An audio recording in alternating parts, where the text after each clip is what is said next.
China, el monstruo asiático, país en el cual solamente Shanghái, su ciudad más grande y centro financiero, tiene un Producto Interior Bruto mayor que países como por ejemplo Suecia, Noruega o los Emiratos Árabes. China es la segunda economía más grande del mundo y estad prácticamente seguros de que durante los próximos años o décadas se convertirá en la mayor economía de todas. Hemos estado viviendo y de hecho seguimos viviendo días muy duros en el mundo, con muertes, enfermedad y sobre todo mucha incertidumbre en relación a la economía, los empleos y al fin y al cabo con la vida en general tal y como la conocíamos hasta este momento. Puede que en algún momento veamos recuperación en los mercados. Es completamente normal después de que los organismos monetarios internacionales, llámese Banco Central Europeo o Reserva Federal de los Estados Unidos, se hayan comprometido a hacer lo que haga falta para que esto no se hunda. Sin embargo, como ya he comentado en otros vídeos, una cosa son los mercados y la otra la economía global, de modo que el miedo a que haya una recesión global está más vigente y justificado que nunca. Al principio todo el mundo observaba desde lejos lo que ocurría en Wuhan, ciudad que probablemente muchos descubrimos a raíz de las primeras noticias en relación al virus. Pocos nos pensábamos que en esa ciudad de la China central, de la provincia de Hubei, se estaba cocinando algo que tan solo 2 meses más tarde amenazaría con derrumbar por completo la economía mundial. Como siempre, desde los países occidentales nos lo mirábamos con recelo e incluso hacíamos bromas al respecto. Pero cuando vimos que los chinos llevaban a cabo un confinamiento radical y extremo y paraban el funcionamiento de sus fábricas, entonces nos dimos cuenta de que todo esto iba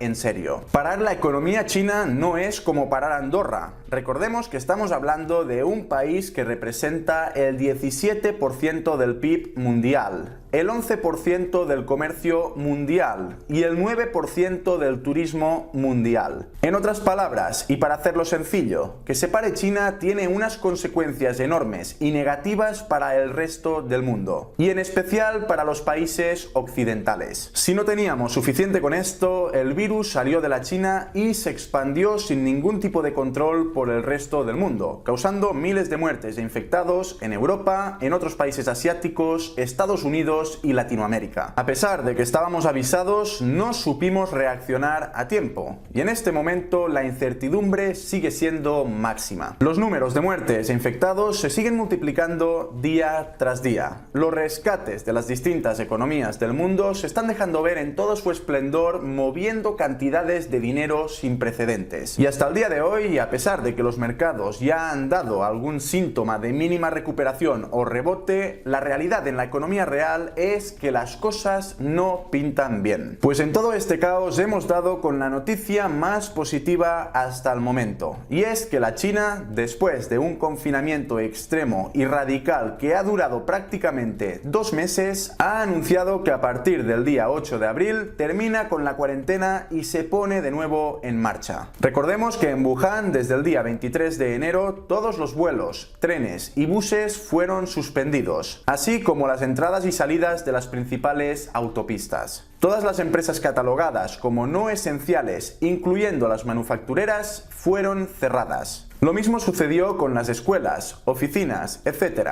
Se restringieron los movimientos de las personas, tanto en áreas públicas como privadas, poniendo puntos de control y teniendo las personas que fichar cada vez que entraban o salían de los sitios. Grupos de voluntarios se dedicaron a ir puerta por puerta tomando la temperatura de los residentes y llevando un control exhaustivo de todo aquel que pudiese presentar síntomas del virus. A pesar de que ya llevan muchos días sin detectarse casos de origen local, el gobierno ha preferido ser precavido y no va a levantar el confinamiento hasta el día 8 de abril, fecha en la que se dará por vencida la batalla contra el COVID-19. Evidentemente seguirá habiendo un control. Por ejemplo, todas las personas que quieran entrar o salir de la provincia de Hubei, que recordemos que estamos hablando de una provincia que tiene el tamaño de España, tendrán que demostrar que están sanos. Y esto lo llevarán a cabo a través de un código QR de salud que han creado y que determina su estado. Este código también recoge si en los últimos 14 días has estado en contacto con algún enfermo o con alguna persona que sea sospechosa de tener el bicho. Volver a reactivar Wuhan es algo muy importante para China. Para mostrarlo en números podemos ver que, por ejemplo, es en Wuhan donde se producen el 10% de vehículos totales que se producen en la China. O sea, que estamos hablando de una región clave para los intereses del país. Para mantener el control y luchar contra los nuevos casos importados, que es lo que más les preocupa en este momento, han establecido 3 líneas de barrera o de defensa. La primera es en las fronteras, y allí todos los viajeros que vengan de fuera tendrán que ser sometidos a revisiones médicas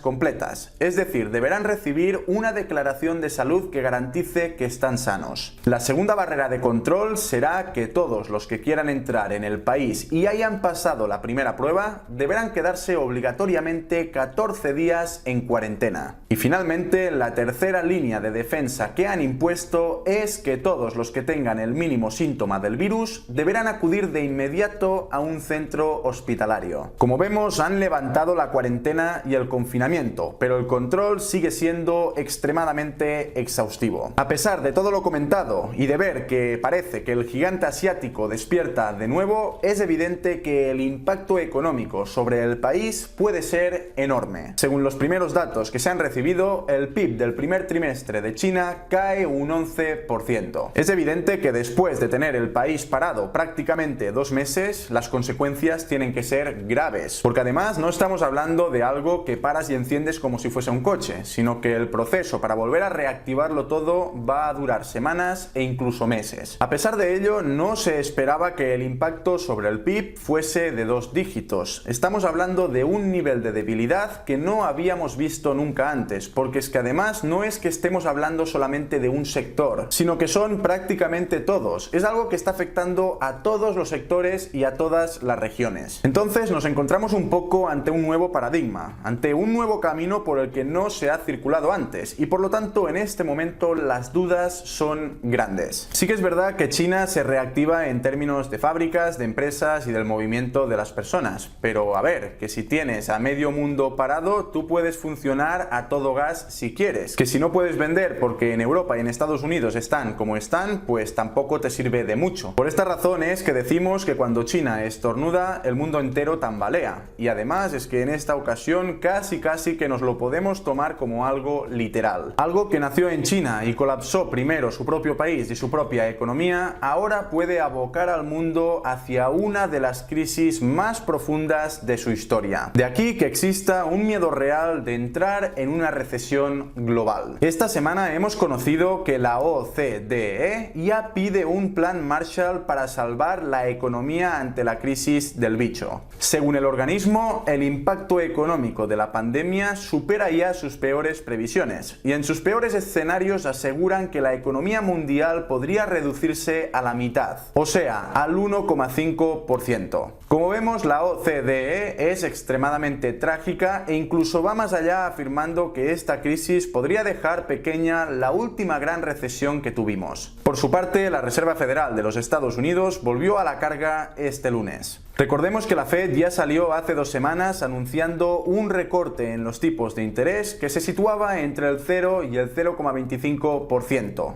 niveles que no habíamos visto desde la crisis financiera de 2008. Además, anunció un programa de compras de activos por valor de 700.000 millones de dólares, de los cuales 500.000 millones iban para bonos del Tesoro y 200.000 millones en activos respaldados por hipotecas. Bien, pues después de que durante la semana los efectos de estas medidas tuviesen prácticamente un impacto nulo en el mercado, ahora deciden volver a la carga y con todo. La Reserva Federal ha dicho literalmente que hará lo que sea necesario para que la economía no se hunda, y además va a llevar a cabo la inyección de capital más potente desde la Segunda Guerra Mundial para apoyar el flujo de crédito a empleadores, consumidores y empresas. Con estas medidas pretenden claramente garantizar que el sector empresarial permanezca, incluso cuando la actividad económica colapse temporalmente. Está más que claro que el rebote que estamos viendo en los mercados en el momento de grabación de este vídeo tiene relación con esto, más que con que se vea la luz al final del túnel, que evidentemente parece ser que todavía está muy lejos. Por su parte, el Eurogrupo apoya recurrir al fondo de rescate para financiar la lucha contra el coronavirus. algo que desde mi punto de vista era totalmente previsible, porque si estamos hablando de un fondo que se llama fondo de rescate y no se utiliza para paliar esto que estamos viviendo, no sé para qué sirve entonces, porque más rescate que esto ya sería la catástrofe. Ayer hubo una primera reunión y parece ser que no hubo un acuerdo, de modo que se espera que la decisión definitiva se tome el jueves. Supongo que hay que cuadrar bien cómo se va a distribuir este capital, qué es lo que va a recibir cada país y bajo qué condiciones se va a prestar el dinero. El resumen del resumen sería que en este punto se está llevando a cabo un pulso enorme contra algo que es intangible. Y no hablo solamente del virus, porque al fin y al cabo el virus aquí simplemente es el driver de toda esta situación y punto. Sino que hablo de unas consecuencias que pueden ser devastadoras para toda la humanidad si las medidas que se toman no tienen los efectos esperados. Tenemos mucho en juego, señores, y pronto comenzaremos a ver las consecuencias de todas las medidas que se están tomando en este momento, para bien o para mal. Si te gustan este tipo de vídeos y si te gustaría que el canal en parte siguiese esta dinámica, ya sabes que la manera que yo tengo de saber que te está gustando este tipo de contenido es que me dejes un like, que te suscribas al canal y que si ya lo estás, sobre todo actives la campanita. Hasta aquí llegamos hoy y por cierto, ya sabes que también me puedes seguir por Instagram.